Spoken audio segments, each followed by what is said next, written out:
gaji itu tidak sesuai. Tapi untuk yang sudah menjabat, tidak tidak kalau untuk bidang PUPR, bidang PUPR tidak diharuskan dia kuliah lagi di bidang teknis, tidak. Jadi ya sudah dia bisa berjalan, cuma memang ya pastilah akan tersendat lah ya. Iya, akan tersendat lah mungkin ya. Seperti itu aja Bu. Ya, terima kasih. Jadi gitu ya Bu. Jadi itu jafungnya memang tidak sesuai dengan pendidikannya. Jadi kalau sekarang penyesuaian jafung, tapi dikatakan asal di dalam penugasan memenuhi SKP-nya yang ekspektasi pimpinan tadi. Nah, nanti harus ada evaluasi Bu, apakah benar dia bisa melaksanakan tugas-tugas yang kalau dia tadi TPP, apakah memang bisa melaksanakan tugas-tugas yang diharuskan. Misalnya TBP kalau di dalam di tempat ibu melaksanakan tugas apa gitu. Ya mestinya yang keterkaitannya dengan pengelolaan bangunan gedung, kalau dia bisa oleh Permenpan dimungkinkan sehingga SKP-nya pasti dapat nilai. Tapi kalau dirasakan bahwa yang tadi pendidikannya SE di TBP dan susah tidak dapat nilai secara SKP, ya harus berpindah jafung kalau menurut saya. Kan nggak mungkin dipaksakan ya. Cuman kan kadang-kadang ada unsur bahwa nggak enak karena sudah menduduki jabatan dipaksa untuk berpindah. Tapi pada prinsipnya menurut saya kalau dia tidak bisa melaksanakan tugas kejafungannya, ya harusnya atas inisiatif sendiri dia mengikuti perpindahan jabatan fungsional lainnya. Karena kan juga sudah, kalau dari penyetaraan pun sekarang sudah tidak ada masa transisi, tidak ada privilege yang lain gitu. Kalau dulu kan kita ada ya Pak, yang waktu kita karena PUPR itu adalah di awal sekali melakukan penyederhanaan organisasi, sehingga waktu penyetaraan itu masih diberi kesempatan setahun, waktu itu setahun kalau nggak salah ya. Oh semua sudah ya ini. Oh ya, tapi sudah, sekarang kan sudah selesai ya, penyetaraan kan sudah selesai kemarin di bulan Maret deh kalau nggak salah ya, Februari per 1 Maret kan sudah selesai semua. Sehingga ya saran saya daripada sama-sama stres, kayaknya nggak enak juga ya Bu, kita dibayar tunjangan tapi kita tidak bisa melaksanakan tugas kita gitu. Itu untuk apa juga gitu. Menurut saya ya ada baiknya nanti beliau menyesuaikan dengan apa yang bisa dilakukan dan penugasan dari pimpinan tadi. Gitu ya Bu. Terima kasih.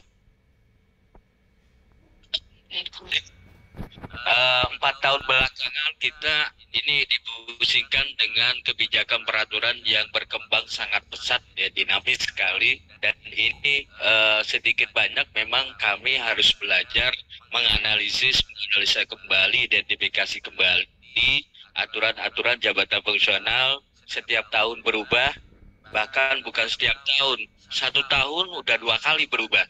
Dan ini yang satu belum paham, udah datang lagi yang baru. Jabatan fungsional di daerah ya, Bapak Ibu mohon maaf. Seperti tadi yang sudah disampaikan Pak Dedi ya sebagai narasumber dari BPSDM, ada beberapa hal sebetulnya yang ingin kami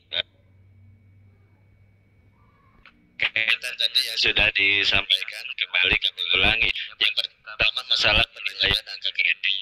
Tadi disampaikan lagi penilaian angka kredit melalui DUPAK, karena kita memakai sistem atau pola dengan konversi SKP. Karena perkembangannya ada 3 sistem penilaian, ada konvensional, ada konversi, kemudian sekarang konversi SKP. Ada integrasi juga sebelumnya. Dan ini mulai tahun depan kita sudah menggunakan konversi SKP, dan saya mohon izin, saya melihat di Perban BKN itu tidak ada masa transisi di situ, dan memang saat ini masih aktifkah gitu, karena memang di surat edarannya penyesuaian angka kredit ke sistem integrasi itu sampai 30 Desember 2023.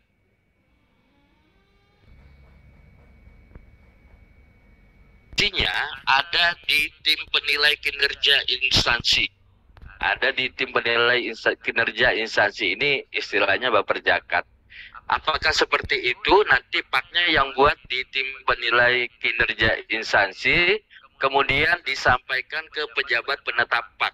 Karena untuk kenaikan pangkat dan jabatan menggunakan PAK atau PAK ya, penetapan angka kredit. Itu yang kedua.